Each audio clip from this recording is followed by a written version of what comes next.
सुप्रभात विद्यार्थियों।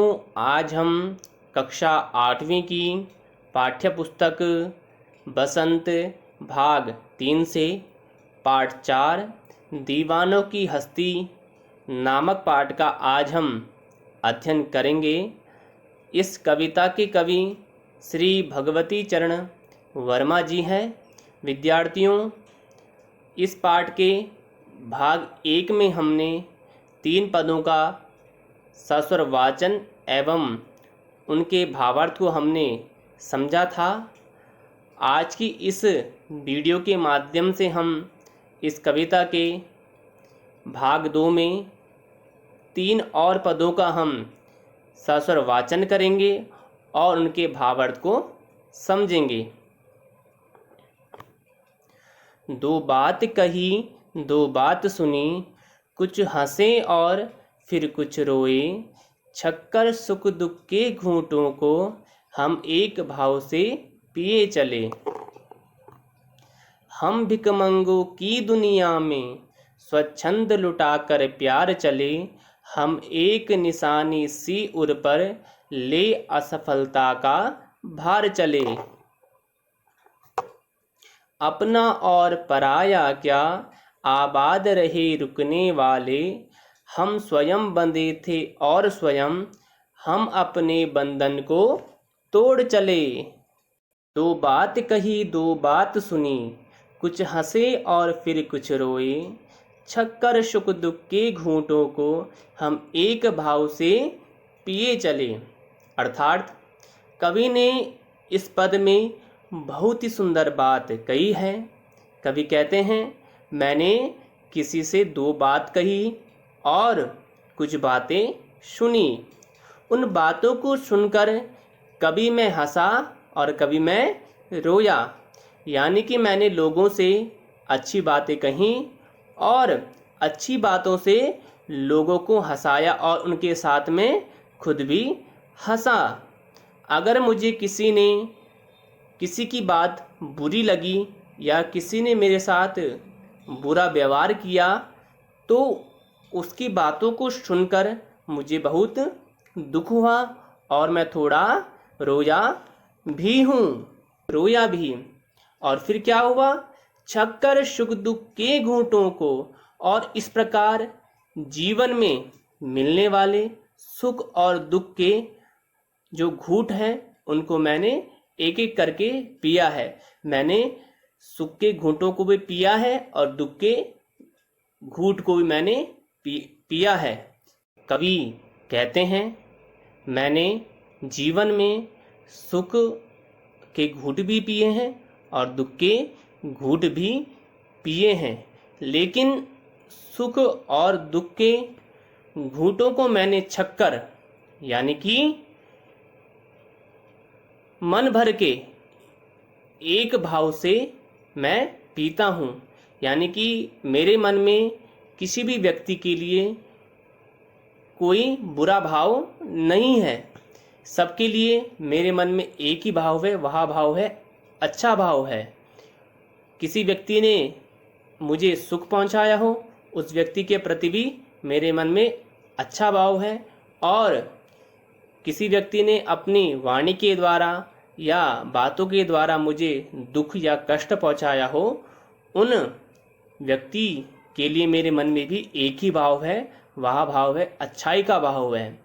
क्योंकि इन सुख और दुख के घूंटों को मैंने जी भर के पिया है, इसलिए जो अब मेरे मन में किसी के प्रति कोई बुरा भाव नहीं है। सबके प्रति मेरे मन में एक ही भाव है, वह भाव है अच्छाई का, अच्छा भाव है।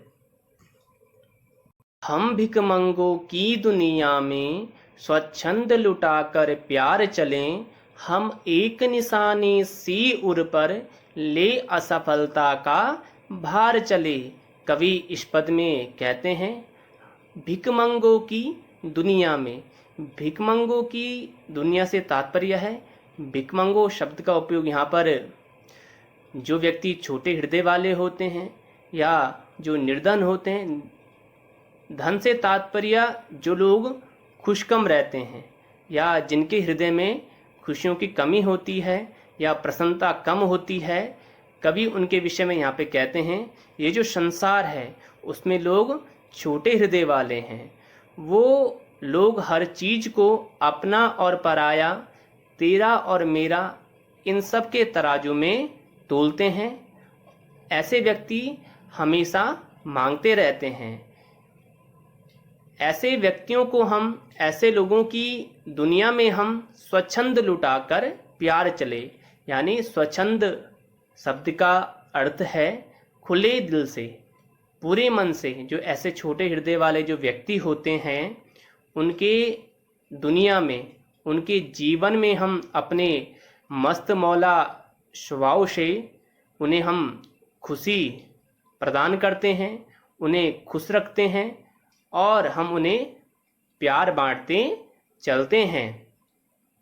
हम एक निशानी सी उर पर ले असफलता का भार चले। कवि आगे कहते हैं, अगर मैं अपने इस प्रयास में, यानी कि लोगों को खुश रखने के प्रयास में कभी मैं जीवन में असफल भी होता हूँ तो मैं उस असफलता को भी मैं अपनी ही कमी मानता हूँ और उसको भी अपने उर पर अर्थात दिल पर धारण करता हूँ। यानी मेरे द्वारा या मेरे प्रयास से कभी ऐसे लोगों को मैं खुश ना कर पाऊँ तो उस असफलता को मैं अपनी ही कमी मानता हूँ और उस कमी को मैं अपने उर पर यानी दिल पर धारण करता हूँ। अब अपना और पराया क्या, आबाद रहे रुकने वाले, हम स्वयं बंधे थे और स्वयं हम अपने बंधन तोड़ चले। तो कवि कहता है कि अब मैं ऐसी स्थिति में पहुंच गया हूं, या मेरे अंदर जीवन में इतना अच्छा सकारात्मक दृष्टिकोण जागृत हो गया है, अब मुझे अपने और पराये में कोई अंतर नहीं लगता। मुझे अपने और पराये पर कोई अंतर नहीं लगता, यानी कि मेरे अंदर अपने और पराये को लेकर कोई भेद नहीं है। आबाद रहे रुकने वाले, यानी कि वे लोग, कौन लोग, जो अपने और पराये पर भेद करते हैं या अंतर करते हैं, अभी भी इन भावों पर अटक गए हैं या रुक गए हैं। वो कैसे रहें? वे लोग आबाद रहें। उन लोगों के लिए मैं मंगल कामना करता हूँ। कवि आगे क्या कहता है, हम स्वयं बंधे थे और स्वयं हम अपने बंधन तोड़ चले। कवि कहता है कि संसार की इन बातों में, संसार की इन लुभावनी चीज़ों में मैं स्वयं बंधा था। मुझे किसी ने मजबूर या मेरे साथ किसी ने ज़बरदस्ती नहीं की थी। इन सब में बंधने के लिए मैं अपनी मर्जी से, अपनी इच्छा से, अपने मन से इन सब चीज़ों में बंधा था, सांसारिक भावों में बंधा था। और अब जबकि मेरे अंदर ज्ञान का प्रकाश जग गया है, अब मैं अपने इन सारे बंधनों को खुद ही तोड़कर आगे बढ़ना चाहता हूँ या बढ़ चुका हूँ। तो विद्यार्थियों, आज हमने आपकी पाठ्य पुस्तक बसंत भाग 3 से पाठ 4 दीवानों की हस्ती नामक पाठ का भाग 2 का आज हमने अध्ययन किया। विद्यार्थियों, आप भी इस कविता का सस्वर वाचन करेंगे और इसके अर्थ को समझेंगे। धन्यवाद।